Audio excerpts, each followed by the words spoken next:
Welcome, everybody, to Together We Serve. This is a powerful subject we're going to talk about today. You just saw that little clip of scars. Every 5 seconds, somebody's getting scammed. And love can be dangerous online. Those phrases got to get you sit up in your seat going, what the heck? As I always say, the internet, there's so many good with the internet, but sometimes we either turn away from it, don't think it's there, or don't understand. There's a dark web. There's a part of the internet that is so bad that people are being affected by this daily, well, every 5 seconds. And my guest today is going to tell her story, but also tell you what she's doing with the community. Together, she's serving with others to not have this happen. And if it does happen to you, where do you go? Male or female? I want you to think about, audience, today. If you got scammed online, where would you go? Somebody scammed you for hundreds of thousands of dollars. Your bank, your best friend, your lawyer, who? Well, a lot of times there's not enough resources there, and my incredible guest is going to talk more about this, and I'll bring her on today. We're so excited to have Debby Montgomery Johnson. Debby, welcome to the show. Thank you so much for having me. I'm really excited to be here, Steve. You're always a wonderful host. And I'm a great guest too, so you can say both. I love it. Let's get serious. Oh, not that we were serious, but I want to talk about scars. That's why I wanted to bring it up. Talk about, this is your program you started, correct? Or is it not? No, it's not mine. It was started by Dr. Tim McGinnis. I am the chairman of the board of directors right now, and an integral part in the victim coaching, the survivor coaching in our program, in our education program. So I do a lot. I am let's put it this way, the face and the voice of the survivors, which Dr. McGinnis wasn't. So I work a lot with the men and with the women. Tim works mostly with the men. Yeah. What does SCAR stand for? The Society of Citizens Against Relationship Scams. Okay. 30 years ago, relationship scams would be like, what? There probably wasn't internet either. So the evolution of the internet, I'm sure it's going on. But one of those shocking stats is every 5 seconds somebody's affected. Well, there are. That's a lot. That's a lot. And more men than women, which is really interesting because men typically don't talk about it. And actually, another great statistic is 3 out of 100 people report. So all the numbers and whatever that we hear from the FTC and from Secret Service and all that multiply by a lot. And we're not talking billions of dollars. We're talking trillions of dollars and hundreds of thousands of people. And it's a real problem. What's your mission behind all this? I know we'll talk about some of the things you're doing, but what's your mission? My mission, well, I love how you say together we serve. Because when this happened to me in 2010, I felt like I was alone and I shut down, which most victims of some sort of crime, in this particular case, financial fraud, you shut down because you don't have the resources. You don't know where to go. You don't want to tell anybody because you're so basically ashamed of what you've done and vulnerable to victim blame. And I think we talked about this earlier about the victim blame. You're not looked upon kindly when you're a victim of financial fraud. People are they just shame you and blame you for being so stupid, which is not the case. And so when I realized, actually after a couple of years of trying to do this on my own, I was introduced to Dr. McGinnis and SCARS, the Society of Citizens Against Relationship Scams. And this is after I had started the Woman Behind the Smile, which was my nonprofit. I'm like, why am I doing this? Why am I reinventing the wheel? Why don't I just work with Tim and with the women and men at SCARS and figure out how we can serve more people around the globe? And that's why I'm doing it, because I realized that I couldn't do it. I couldn't do it by myself. And we needed a lot of hands. We needed a lot of voices. And I really thank you, Steve, and folks like you that are helping us share the message, because victims aren't speaking. So victims' families and friends and those of us that have heard the stories need to get the word out there, because it's not going to stop if we don't talk about it. What's the challenges of somebody that has financial fraud or any kind of fraud or scam? The challenge is, first, where do you go? How do you know it happened? Because many times the scammers, the criminals, I'm not even going to call them scammers, it's organized crime. They just go away. In my particular case, actually, he came online and confessed, and I see it as a pleasure and a treasure right now of being able to see the face of the person, of one of the people that took advantage of me for so long. But typically they just disappear, and you're lost now. You've lost money, you've lost your heart, you've lost all sort of trust in yourself and in humanity. And now you have no idea who did it and how to get to them. I mean, I went to the FBI and they basically shut me down and said, well, you've been a victim and there's nothing we can do to help you because that particular person or group are not here in the United States.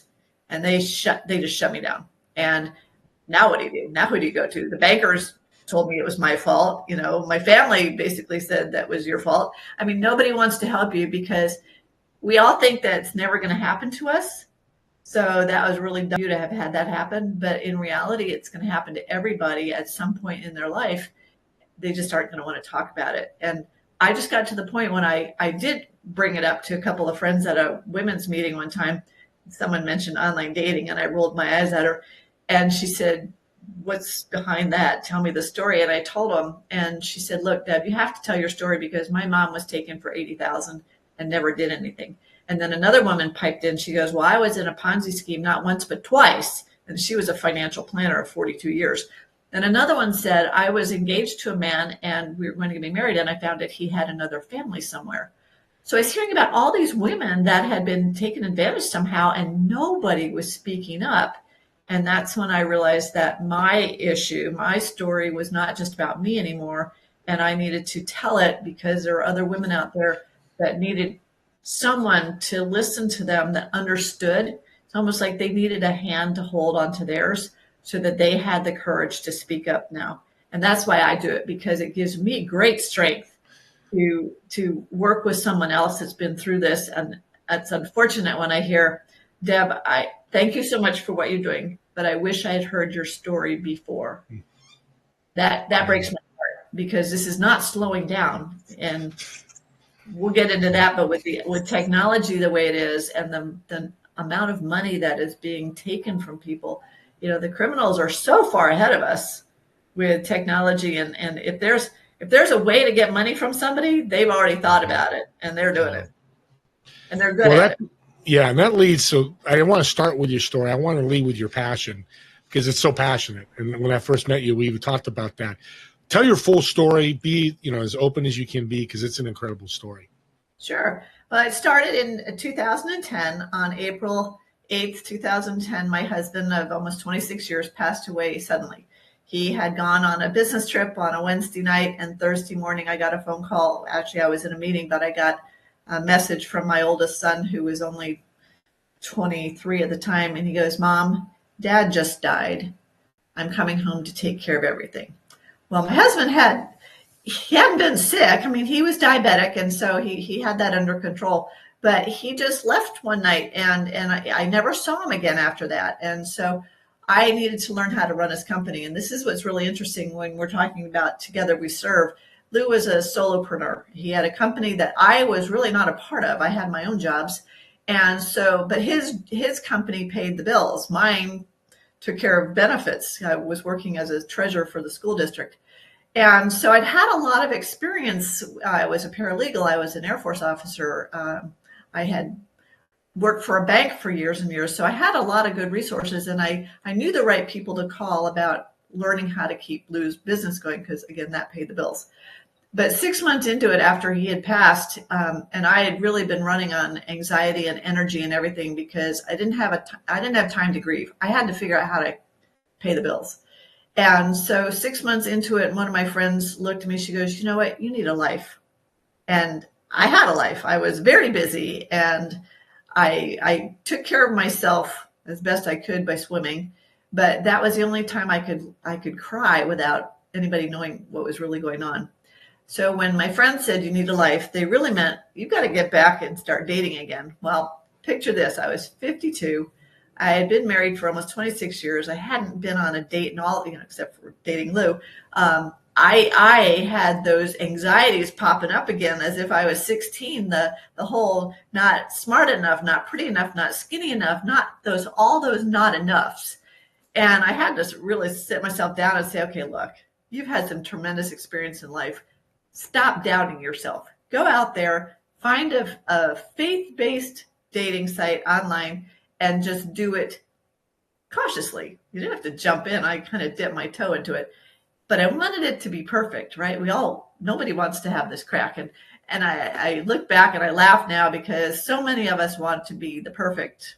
Lou used to tease me that I was Mary Poppins, and I wanted everything perfect. I wanted the pictures perfect. I wanted my write-ups perfect. I wanted everything perfect, because I wanted to come across as a together business person, woman, not a devastated widow. I hated that word.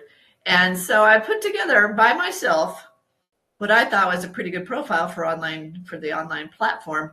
And I was totally surprised at how the men I was meeting, who were between 55 and 65, they presented themselves. There's nothing against this, but this just wasn't my kind of guy. They came in in their pictures, they were in wife beater t-shirts, the little t-shirts without any sleeves, or they were on motorcycles with a lot of tattoos and all that. Nothing against that, but it wasn't my kind of guy. And they couldn't write, as I put it, worth beans. My fifth grade grandson could write better than most of the men I was meeting. And I was like, this is not what I want. Until I got a profile from a businessman, an international businessman from London. And he was a widower, was the father of a son, and just a really good looking, athletic, smart, PhD businessman. I was like, this is interesting. And that started it. That started the online at the dating site. It was back and forth through messages on the dating site. And soon into it, he was a contractor for hardwood trees.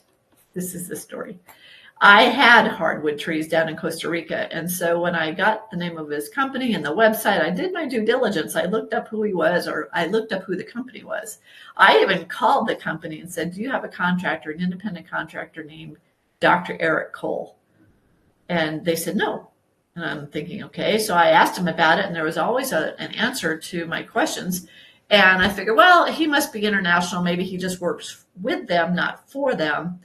And he had gotten a job where he was going to be going over to Malaysia, working transfer of trees from Malaysia to India. And so that's what started. He was presumably in Houston when it started. And then within weeks, he was going overseas. And he moved me from the dating site to Yahoo Chat, which for me was phenomenal, because I wasn't ready for somebody in person. It didn't feel safe enough yet for me, after losing Lou, to have a relationship in person. But I wanted someone that I could bounce ideas off of and talk to about, his wife dying. We kind of shared our lives and our children, and we were building something together online. And so he went overseas, and that's when things started to change a little bit, because as a business person, I understand that sometimes you don't get paid for a job until it's completed. And that's what he was telling me. He had this huge job over in Malaysia, and he said it's going to be done in 6 or 8 weeks. And that this was in November. It was going to be right before Christmas. And so we were planning on him being back in this, coming back to the States by the holidays.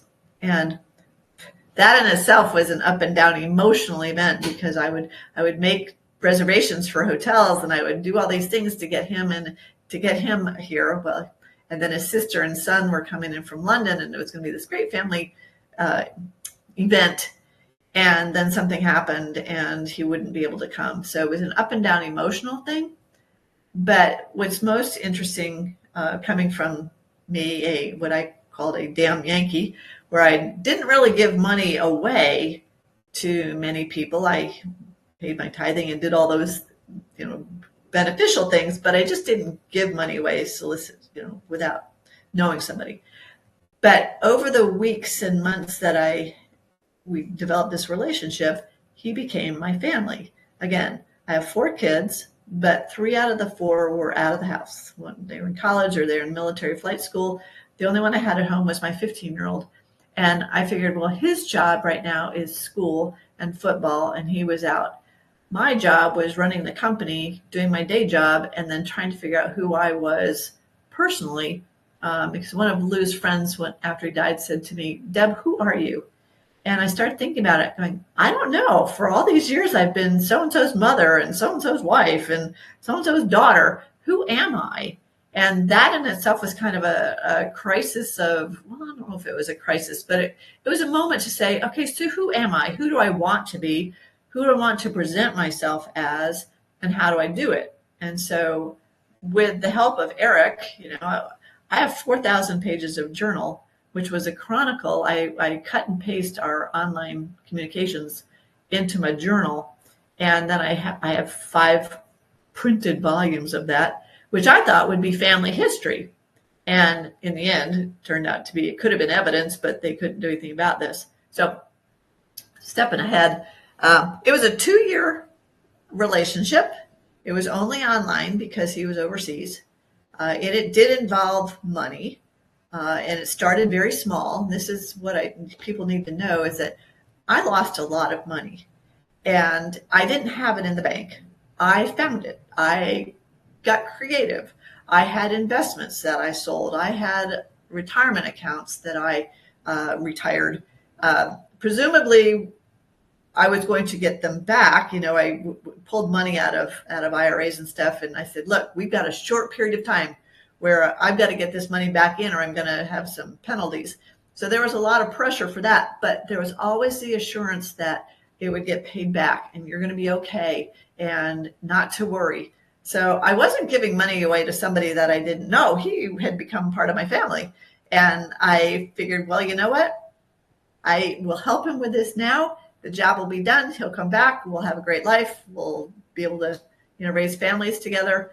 And my heart ruled my head throughout the whole thing. And it was exciting because all those hormones and everything, you're feeling you're young again, and that somebody really wants to pay attention to you. And anybody who's been married for more than a few years realizes that not every day is, flowers and candy and all that. And some days you're roommates in a big house with kids around.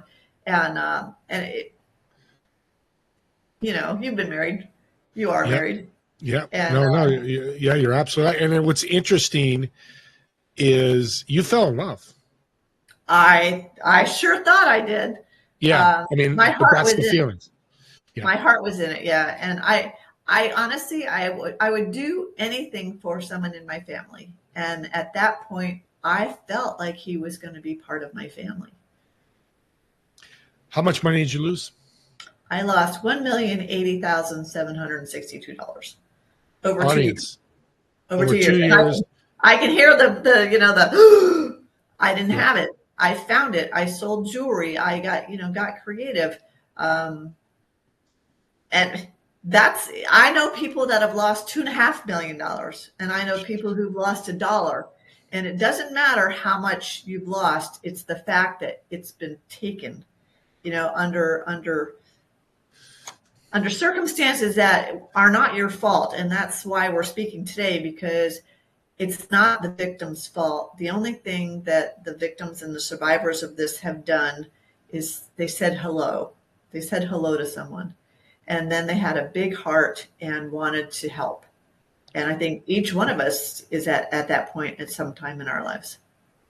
And it's interesting because somebody stole my truck from my girlfriend's driveway, who's now my wife. And she called me 8 o'clock in the morning. And she goes, oh, did you take the truck? I said, honey, I've been home all day. We were not living together.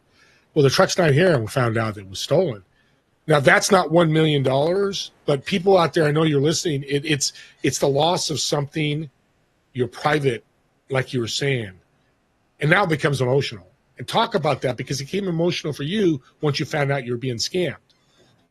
Well, and I didn't know the only reason I found out, I might have had, and I'm sure I did, looking back, hindsight's 2020.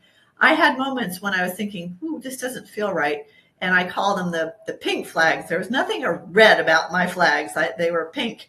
And I had caution, but I always asked. I questioned a lot of things, and he always had a plausible answer.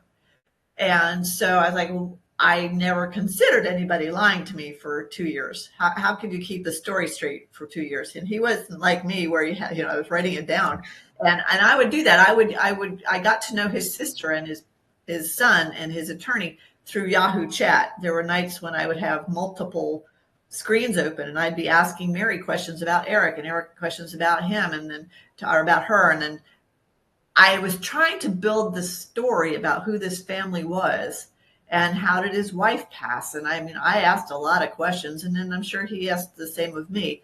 And so in the process, though, I was also looking at it as a business point of view, from his point of view, because he asked me questions about business plans and starting companies and doing this and that. And of course, I had Lou's company. And so for me, giving him the money was more of a business thing, because I expected it to come back. I was never just giving money away. It was going to come back to me with interest and everything else. So when it fell apart, and the reason that it fell apart is because one morning, 2 years in, and it was interesting, it was September 10th, 2012. I did an interview the other day with a group from Ireland, an Irish TV station, and I mentioned that date, and they said, you know what, Deb, that's tomorrow. I was up in Philadelphia, and it was right before 9/11, and this was right before the debates up in Philly. And so when it came crashing down on me, again, we were using Yahoo Chat. There was no Skyping. There was no FaceTime. This is back in 2012. He came online and we had this discussion about it. He asked me this question: how do you feel about forgiveness? I thought about that. We'd had a lot of spiritual discussions over the years. And so I put on my scriptural hat and got everything out. And I started talking for hours about how I felt about forgiveness. And you really have to put your money where your mouth is when you're being honest about forgiveness. And then we got disconnected. And a couple hours later, he came back and came back online. And he said, let's revisit what we were talking about. How do you feel about forgiveness? And into it, I'm thinking, what did I do that we're talking about forgiveness? What did I do, right? What did I do? And I asked him, I said, what have I done? And he said, it's not you. He goes, I have something I've got to tell you, and it's going to hurt you. And I'm thinking, yep, you don't need to hurt me. And he says, Deb, I have a confession to make. And when I heard that was a gut punch for me, because I'd heard that once in my marriage, and we got through it, but it wasn't a very happy time for me. And so I was like, I'm not ready for this. And he says, I have to confess, this has all been a scam. And I'm reading those words, and I've got dual screens on my computer, and I've got my handsome Brit up there, and I'm thinking, you're lying. Something's wrong. I question, are you sick? Are you hurt? What is going on here? And he goes, no, this has all been a scam. And at that point, I'm thinking, how do I get my money back? What do we do now? And I said, you have to prove to me that this is a scam. And so he goes, on Yahoo Chat, there's this little camera, and I'm going to walk you through how to bring it up. And I'm thinking, oh, shoot. For 2 years, I've been trying to get him to come online because I wanted to see my handsome Brit. And up pops this little camera, and I'm looking at this dark-haired, dark-eyed, dark-skinned young man with a big smile on his face.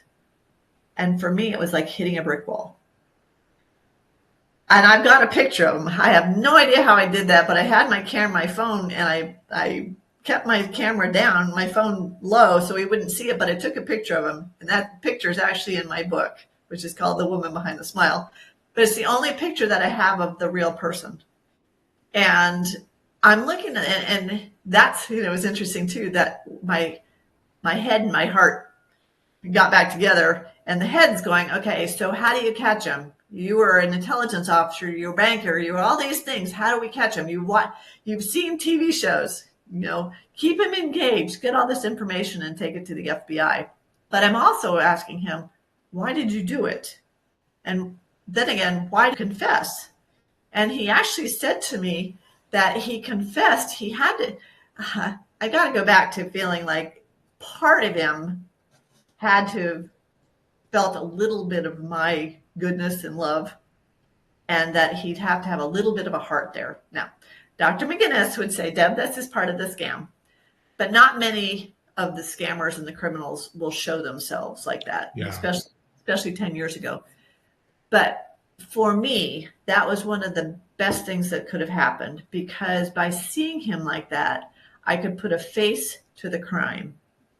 I can use that face for other women who their scammers just walk away and you think they're dead.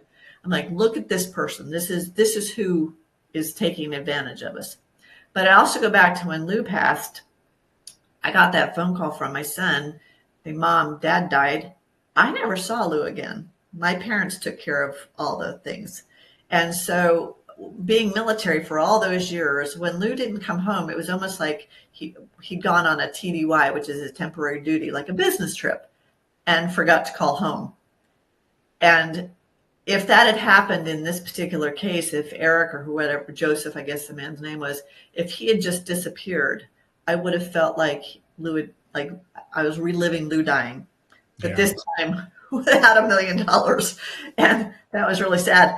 But that brick moment really shook me to the core. And I was like, now I had to get him. And when I went to the FBI the next day, because I called my mother and dad, the one part of this whole story which just broke my heart the most was I got my mom and dad involved, and they lent me $100,000. And I knew I wasn't going to get that money back. I felt morally, physically sick because I love my parents. And we were just talking, my dad just turned 95. So this was back, when he was 83. He'd been retired. Wow. He had been retired for all the years. I had to make things right for my parents, and I have now. But back then, I didn't know how in the world I was ever going to keep going. And that's what happens to most people. They've lost their retirement. They've lost all their finances. Many have lost their homes because the scammers are getting them to refinance their homes or to sell their homes or to do whatever. So imagine a 65, 70, 75-year-old woman. I speak from the women's point of view, but this men too. They don't have those anymore. What do? Their families aren't going to take them in. They don't have any friends. They're severely depressed. The bankers aren't helping them. Law enforcement's not helping them. And they are just going into deep depression. It's really post-traumatic stress. And many are committing suicide. That's the damage that this is doing. It's terrible. Sad. It's sad. And I've heard this story before. It still stands my hair on my arms. And you keep reiterating, which I'm glad you are. It's men too, just men. Hey, us men, we're not. There's beautiful women out there pretending to be beautiful women. But before we go to break, a question came to my head, and a thought. Do you think he showed himself and said, "Hey, I'm this guy, Joe," just to laugh in your face? I think you're right. I think part of it was his heart. You were such a nice person that he felt a little bad, but he never, of course, gave you the money back. But I'm picturing this guy popping up and go, ha, gotcha, Debbie. This is all a scam. I never got that impression. There are people there are women that I've talked to recently where their scammers come on and they do that, but they're very angry and they're taunting them and they're bragging. I've seen FBI videos of these guys receiving money and just their selfies basically, and they're counting all this cash and they're basically throwing in our faces saying, we deserve to be able to take this money from you. And that's sad. That's sad. There's no reason ever for someone to steal like that. And even if they could, and I've heard the stories. Well, they do it because there's no economic possibilities for them in their countries. Well, that's horsewash, And they're actually getting arrested over there, not because of the online fraud, but because they're tax evasion. They're not paying taxes on their goods. So you're in a bad, not living in a nice community. Now you're running around with a new car, all this cash and jewels and everything else. It's you're going to get your due at some point. But I don't think he can. I never got that feeling that he confessed to throw it in my face. I felt for a moment that perhaps he was human. And silver lining, not a good one, but it's a silver lining that, it's possible people have a heart there. That's just so interesting that people would put in your face. Well, we're going to take a break. She's been talking a lot. This is such an incredible subject. So let's take a break. I've got a little video to show you. She's been interviewed by Mel Robbins, I believe, one of the top. She's almost like Oprah when it comes to interviewers. So I want to play that, and let's let Debbie get some water. We'll be right back in about 5-10 minutes.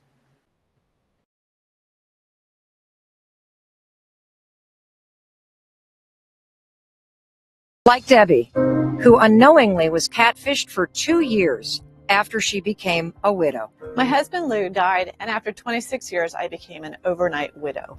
I was sad and lonely, and at 52, I had to start over, and I was struggling. My friends pushed me into getting out and getting into online dating. So I went on a faith-based dating site and created a profile. It turned out to be the biggest mistake of my life. I fell head over heels in love with a man who wasn't who he said he was. I was catfished, scammed. I was emotionally and financially devastated. I gave this man who I believed was in love with me 2 years of my life and more money than I care to admit, but it was all a lie. So you met this scammer named Eric online. What was it about his profile that immediately drew you in? Well, my husband had just passed away suddenly. I was married 26 years, and I was running his business, and I was running my own company, and I was lonely. I was sad. I'd go swimming at night, and I would cry because I was by myself. And my girlfriend said, you need a life. You have to get online. And that's what I did. I went up and I put the most perfect profile up that I could, and I was looking for love from a distance. And what did he say to you to lure you in? We talked about family. I'm a big family person, and we talked about our children. We talked about my husband dying. We talked about his wife dying. We talked about business. I'm an entrepreneur. I was working from home, and it was really nice to have somebody I could discuss my company with and how better to run the business, because he was an international businessman. Where was he from? He was from Houston originally, and he had gotten a contract in Malaysia. He was a contractor for hardwood trees, and I happened to have investments in trees, which he didn't know about. And so he was working overseas. Gotcha. And we have a picture. What was the name that he gave you? His name, as he said, call me Eric Cole. He was a widower, had a 10-year-old son named Kenny and a widowed sister named Mary. He was traveling around the world, and he was this handsome Brit. And I was intrigued by an international businessman. And what did you two talk about? We talked about everything. We talked about, I have 4,000 pages of journal that was discussions over the 2 years. And we talked about everything from family to being sad about things that had happened. I was married for almost 26 years. So we had a lot to talk about. Yeah. And this was all online? It was all online. And did you ever get on the phone? I talked with him 3 times in the 2 years. But again, he was overseas. And there was always issues with locations of where he was and being able to connect. So was it hard to hear him? It was, but when I did talk to him, I heard his British accent, which just fed right into it. And it was very fun to talk to him. We laughed, we cried, we did all sorts of things. So what was it like when you would hear the ding and know that there was a message from Eric? I would even if I was sound asleep in bed, I would run to my computer, which was across the house, and the endorphins would just be going, I'm in love. It was like I was 16 again, and all those feelings of excitement and joy. And we would get online, and when I say chat, we would be typing. We would chat for hours. Wasn't it a red flag that you never met in person? I don't call it a red flag. For me, it's a pink flag. What does that mean? That means it's a flag. It's a flag. And part of me, I was very well trained in my careers. Yeah, because what did you do? This is the part where I was like, wait, what did you do for a career? I was an Air Force intelligence officer. Guys,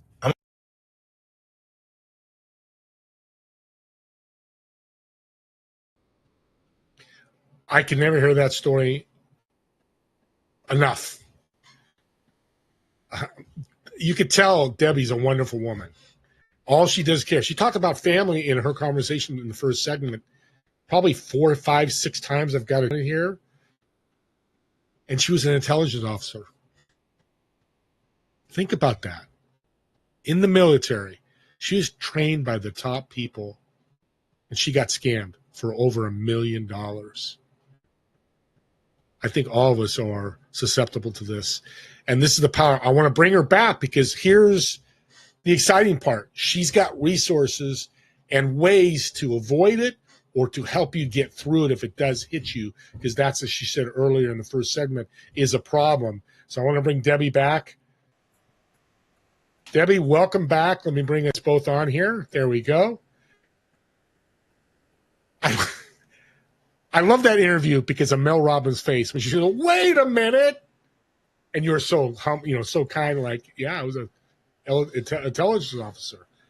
So we know the story. Let's talk about the good stuff you're doing, and God bless you. Your servant's heart. You're serving together. What are you doing now to help victims, but also before to help men and women not have this ever happen to them? Well, to go back to her show. Get rid of the word catfished. We have to change our language about this. It wasn't a scam. It was a financial crime. It wasn't catfishing. That sounds like the guys in Louisiana that are sticking their hands in a hole. It was manipulation. It was we call it the amygdala hijack. There's a psychology to a scam. It's very, very creative, and they're well trained in universities over in Ghana and in Nigeria, and so all those call centers that America set up years and years ago are now being used in similar ways for big groups to organize this crime. So it's just, what are we doing? We're not doing enough because it's not being talked about. Social media and the dating sites can hide behind the CDA, the Communications Decency Act. They're not liable for what is out there. So it's nobody's fault but the victims. There's no way. It was interesting on the Mel Robbins show there. One of the other guests was a retired Army colonel whose picture had been used by thousands of scam profiles. And Department of Defense couldn't shut it down. Facebook wouldn't shut it down. His life has been changed. He retired from the military, and now he's working with an anti-scam group to bring recognition of his profile was used. His identity was stolen. He's a victim of this also. And it doesn't affect just the man or woman that had the money stolen. It affects their families. It affects the person who belongs to the pictures. That stolen identity. I mean, in Brian's case, I call it stolen valor, because our military I'm former Air Force. I've got kids that are active duty. It gripes me to no end when the scam criminals are using military photos as a lure, because people typically have trust in the military, trust in anybody in a uniform, a doctor, a police officer. There's trust in those positions. And now when someone gets scammed by someone that has been posing as a military person, that now throws distrust of people that we should trust the most. So there's so much to it, and we got to get past the victim blaming. We've got to get past the shame, because we've all done something in our lives that we don't like, that we regret. But in this particular case, I'm going to deviate a little bit. 50 years ago, when a woman to a police department with a black eye, she would be told, honey, go home and be nicer to your spouse. You walk into a police department today with a black eye, man or woman, and whoever hits you or whatever is going to be arrested immediately. Domestic violence. In this particular case of financial abuse, and many times it's elder abuse, the victim will walk into a police department and you can feel the people on the other side of the desk laughing at you. They may not do it in your face, but they're not taking this seriously, unless it's happened to somebody that they know. This is the same with politicians, the same with social media companies. Until they are affected personally, either a father, mother, daughter, son, husband, they're not going to take it as seriously as they should, because this is affecting millions of people around the world. And it's devastating to the individual. It's devastating to the community. I had a friend who called me up and she said, Deb, what do I do? One of my older neighbors came over and she said she wanted me to help her take a picture of her driver's license. No, her credit card, because she needed to get it to a friend of hers. And I'm like, oh no, stop her immediately. Well, the woman didn't have to take a picture of it. All she had to do is give them the number. Same thing, right? So then when this happened, my friend got with her and the woman still didn't believe that she's being taken. My friend called the bank that had the credit card and they're like, sorry, there's nothing we can do because you're not on the account. I understand their point of view, because I could say, hey, let's, call up Bank of America and put Steve's card on hold. Well, I can't do that. But what my friend did very well is that she was listening to her neighbor. She was listening to what was being said, because most people will stop talking when they start sending money. I know I did. When my kids said, Mom, don't, I'm thinking, hey, leave me alone. I'm the adult here. I can do what I want. Now, I had to eat those words later on and had to explain to my kids how sorry I was. But you can't treat someone that's a possible victim or someone that's possibly in one of these situations as a 2-year-old. I've told this to bankers. I've told it to law enforcement. You have to listen to what they're saying. You have to validate what they're saying, but then you have to get them to take a pause and put a little doubt in the story, because the scammers are always like, do it fast, go in there and, get this wire transfer done fast, or go to this Bitcoin machine fast. I have a friend, my financial planner friend, who's, she called me up. Her sister had been taken for about $10,000. Her sister was on the phone with these people, these criminals, and they were walking her, on the phone. You imagine her walking around town with a phone up to her ear, and she was going to Bitcoin ATM machines. I wouldn't have a clue as to how to do that. She didn't either. They were talking her through how to do it. And the way it stopped is that she got to one little kiosk and she couldn't figure it out. And the owner of the store came to her and said, I think you're being scammed here. You need to stop. Oh my God. The only reason she stopped. And then she's like, so now what do I do? Now I've lost $10,000. And her sister calls me. And I'm like, I'm really sorry, because for the most part, you can't get the money back. Bitcoin, there's a chance that you can if it's done quickly. Wire transfers, there's a chance if you do it quickly. But for me, it was years later, there's no way to get it back. So yeah.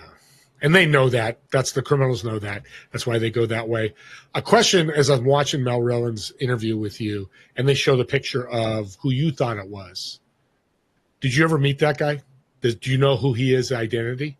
Never. No. I'm just curious. And I didn't pursue it. I do have women that I've worked with. It's very interesting, though, because you spend all this time looking at those pictures, you believe that that's the scammer, that that's the criminal, when in fact, that guy's pictures have been stolen. So if you now go and try to find him, or go and try to stalk him, or call up his wife, you're the stalker now, and you're going to be criminally liable for whatever you're doing against these folks. Tim and I have interviewed many men whose pictures and taken women to, but I've done it with military guys that have been, their photos have been used for profiles. Their wives and children are being harassed. Women would call up and say, "Don't you realize that your husband's having an affair with me and I'm sending him all this money and blah, blah, blah." Don't call those guys. Those guys are victims. I had a couple of women out in California who swore that the man that was taking advantage of them was a very well-known investor in South Africa. And one of these women was an attorney out in California. And she goes, "You all don't know what you're talking about. I know exactly who this man was," and blah, blah. There are a lot of victims that become very angry. We can't work with them at SCARS. If you're a hater, a denier, you're going out for revenge, you're never going to recover, and we can't help you.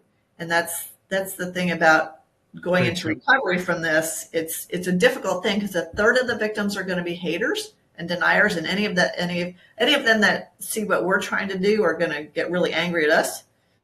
A third are going to be the avengers, and do everything they can to try to bring down photos and to try to, out the scams. You try to put a Facebook photo down or whatever, I've reported multiples, and they come back saying these do not go against our community principles or whatever. It's rubbish. So many of they could take them down if they wanted to. There is technology to get those things down, but they don't want to, at least not yet. But then the victims that that have recognized what has happened, that we call them the realists, they understand now they've been taken. They understand they're probably not going to get their money back, but they understand that they need to recover in order to have any sort of life going forward.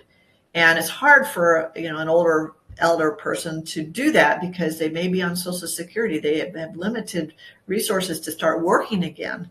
Many of them are physically impaired and they can't work. They can't drive.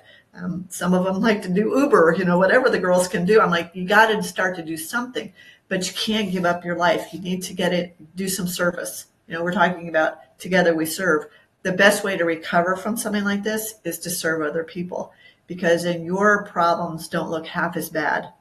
You may still have money issues, but by going to the police and filing a police report, you don't get any money back. They can't do anything for you, but you can get a police report. And in some states that might give you some sort of free therapy or maybe some free rent assistance. There are things that you can get from filing a report as a victim of a crime. And that's what you are. You're not a scam victim. You haven't been scammed at an online dating or a catfishing thing. You've been a victim of financial fraud.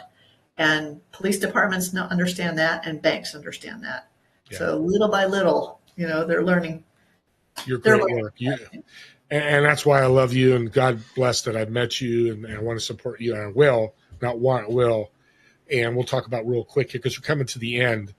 What does the future look like with financial scam? What do you see happen? It's very difficult because you don't talk to the victims much. And that's the great thing about SCARS is that we're a victim support group. There's a lot of technology out there, and I've worked with a company called Verafin. It's part of a NASDAQ organization. There's technology to understand the transactional stuff.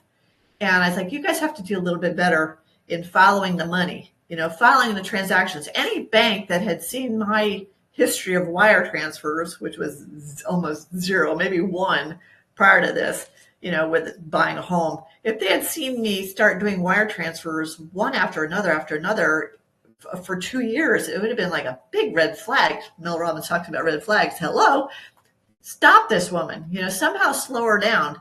And so I get frustrated with banking organizations, financial institutions, because I understand their bottom line is money. But if you're losing your clients because you're not protecting them from some of these things, then that's the problem. And how is that going to change here in the United States? I'm not sure. In Europe, Britain and England, the banks are going to become responsible for paying back the victims. Well, that'll slow them down in letting the victims do it.